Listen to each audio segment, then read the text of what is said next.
Pablo, est-ce que tu peux te présenter assez rapidement ce que tu sais faire, etc. Alors, je m'appelle Pablo Schwilden, je suis actuellement étudiant à la SAE Institute en tant qu'ingé son.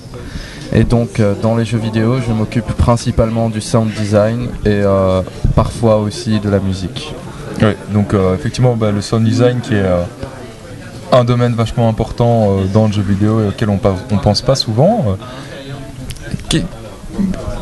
Comment est-ce que tu en es venu justement à vouloir te lancer dans ce domaine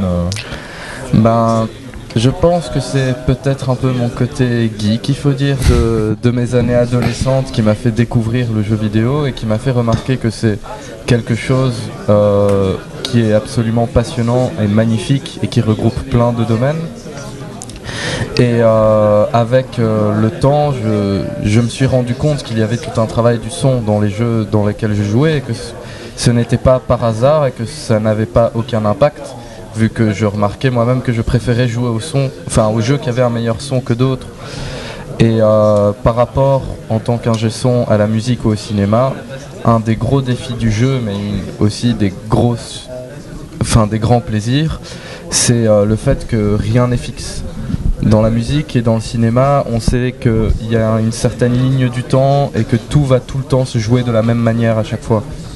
Tandis que dans le jeu, ça dépend totalement de l'expérience que va avoir le joueur.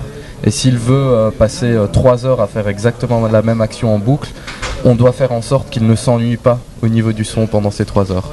Donc c'est vraiment le seul à avoir cette qualité-là, je trouve. Il y a effectivement le côté expérience interactive et la rejouabilité de la chose qui évidemment diffère des médias traditionnels sur la question.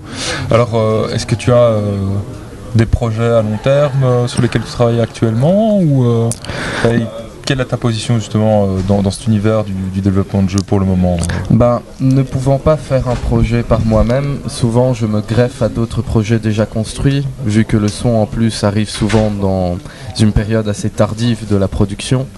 Et donc pour le moment je travaille plus à me forger des contacts et à essayer de justement me former moi-même, n'étant encore qu'étudiant. Mais j'ai eu l'occasion de travailler déjà avec 2 petits groupes de développeurs bruxellois que vous avez peut-être interviewés. Et juste lesquels pour savoir si on l'a fait ou pas. Ok, il y a Absorb Reality qui est surtout représenté par Tim Paez mais qui n'est pas ici aujourd'hui. Et Domiverse avec les gars de Haunted Time. On a interviewé Gillian, donc effectivement. Et j'ai eu l'occasion de travailler avec eux. Et pour le moment, oui, c'est surtout me former moi, faire des contacts et essayer de faire que les jeux qui se développent ici puissent avoir l'occasion d'avoir un son un peu plus travaillé que juste des blips et des blops. Je suppose que c'est pour le même genre de raison que tu participes à la Game Jam, du coup, rencontrer des gens et te faire encore de l'expérience. Exactement, et en plus la Game Jam est à part un peu, c'est 48 heures absolument particulières, et autant sur un projet, on va dire, moyen-long terme, c'est plus dans la précision, le détail, on travaille vraiment, je vais même enregistrer des sons moi-même et ce genre de choses-là. Ici, c'est le côté rush, le côté 48 heures. Le côté débrouille. Exactement, tu dois faire avec ce que tu as. Et si tu veux enregistrer, tu dois le faire avec 40 autres personnes dans la salle. Donc ça force la créativité et ça fait que c'est encore autre chose, les jams. Et c'est une expérience unique, fatigante, mais on en ressort vraiment ultra content, quoi. Ok. Et question comme ça, au niveau de ce qui se passe en Belgique actuellement, etc. Qu'est-ce que tu penses de la scène indé belge ou de ce qui s'y passe La scène indé belge est, on va dire, un peu en retard par rapport à la scène indé mondiale, car elle se développe déjà depuis un moment, mais l'avantage c'est que comme elle est déjà développée, la scène a déjà les structures sur internet et les moyens de diffusion qui sont déjà mis en place, et heureusement grâce à des associations comme la Biga ou le Brotarou avec Andrea Di Stefano, il y a quelque chose qui est en train de bouger et qui justement met à profit tous ces outils qui sont là actuellement et qui s'efforcent de faire sortir de leur cave tous ces développeurs qui sont en fait, on le voit bien, il y en a beaucoup pour de plus en plus sortent de leur cave, effectivement. Voilà, pour une ville qui n'est pas si grande que ça. Et c'est vraiment en développement, on voit que les gens y portent attention et commencent à vraiment remarquer qu'avec les bons moyens, on peut vraiment faire quelque chose de génial et intéressant pour tout le monde, que ce soit pour les développeurs, les utilisateurs, la ville de Bruxelles.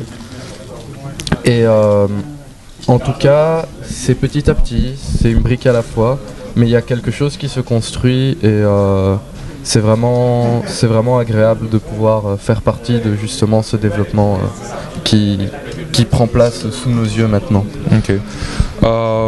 Une dernière petite question, toi personnellement,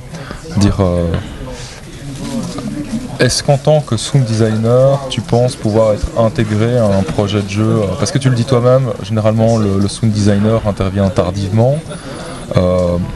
Est-ce que tu aimerais en fait être impliqué dans le développement d'un jeu depuis le début? Est-ce que c'est intéressant pour un sound designer ou est-ce que il vaut mieux arriver à la fin quand tout est fait, quoi? Alors, c'est clairement intéressant. Après, ce n'est pas forcément, on va dire, rentable au niveau du temps et de l'énergie. Mais disons que l'avantage, c'est que si c'est un jeu qui se construit vraiment de A à Z, si le son peut avoir sa place dès le début, il y a facilement moyen de l'amener très loin, logiquement, vu qu'on sait déjà comment ça va aller. On peut s'amuser avec des choses très dynamiques au niveau du son, parce que généralement quand on arrive tard, on est limité du fait que le jeu est déjà construit et le son doit se plaquer dessus. Et ça peut faire un maillage justement plus fin si les deux collaborent dès le début. Mais après, c'est sûr qu'au début, quand on n'a pas de visuel, qu'on n'a pas d'image, qu'on n'a pas de gameplay, qu'on a peut-être parfois quelques artworks et encore, c'est dur pour un sound designer pur de savoir ce qu'il va faire. Je veux dire, si tu ne sais pas à quoi ressemble un objet, tu ne peux pas savoir comment il va sonner. Mais heureusement, il y a toujours plein d'autres choses à faire à côté, surtout au niveau des engines et ce genre de choses-là. Mais dans les toutes petites structures, comme il y a ici, du type 3-4 développeurs, les studios 1D, amateurs, voilà, etc., c'est souvent pas rentable de payer une personne en plus pour le son quand, a priori, honnête, pour en que général, ça marche, on paye déjà personne tout court. Oui, voilà. Mais oui, pour un travail qui finalement peut se faire en l'engageant sur une certaine durée. Mais bon, finalement, c'est quand même ce qui se fait. Et si on voit dans les grands BioWare, qui est celui qui a l'équipe la plus grosse, ils ont 12 ingé son rien que chez eux, en plus des contractuels. Donc ça doit quand même les intéresser, j'imagine, et ça doit être possible. Écoute, j'espère qu'en tout cas, si l'industrie naît à Bruxelles, elle ne négligera pas le son, puisque c'est quand même un domaine vachement important du jeu, qui est malheureusement souvent négligé par manque de moyens dans l'indé. Souvent, ce que je dis, le meilleur moyen de se rendre compte que le son est important dans un jeu, c'est prenez votre jeu préféré, jouez-y et mettez mute. Enlevez les sons. Effectivement, allez voir que vous allez accrocher tout de suite moins vite, quoi. Assez radical.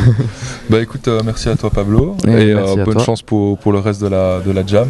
Donc oui. Pour l'aparté, tu ne travailles pas dans un groupe particulier, tu t'occupes du son pour tout un tas d'équipes. Voilà, parce que un projet seul, généralement, à cause du temps de travail des graphismes et des développeurs, ne donne pas assez de travail en tant qu'ingé son pour 48 heures. Et comme on n'est que deux, et c'est assez spectaculaire parce que la dernière fois j'étais tout seul, c'est aussi plus agréable de faire que tout le monde ait plus ou moins le même niveau sonore, qu'il n'y en ait pas un qui sonne ultra beau et que les autres soient complètement nuls à côté. Du coup, on espère que le son de tous les projets sera top qualité. Je vais y travailler. Et que l'ambiance série B y sera. En tout cas, merci à toi Pablo et merci beaucoup. Bonne continuation pour la suite de la jam et en général. Merci. Merci à toi.